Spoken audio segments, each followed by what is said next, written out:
கால்பட்ட இடம் எல்லாம் மலராக கைப்பட்ட பொருள் எல்லாம் பொன்னாகணும்.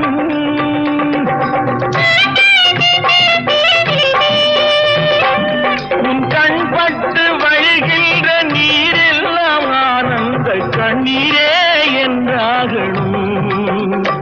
ஒரு 16 தான் பெற்று நீ வாழ அதை பார்க்கின்ற என் உள்ளம் தாயாக.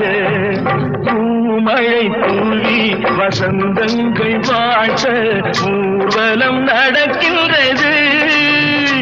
எழில் பொங்கிடும் அன்பு தங்கையின் நெற்றியில் குங்குமம் சிரிக்கின்றது.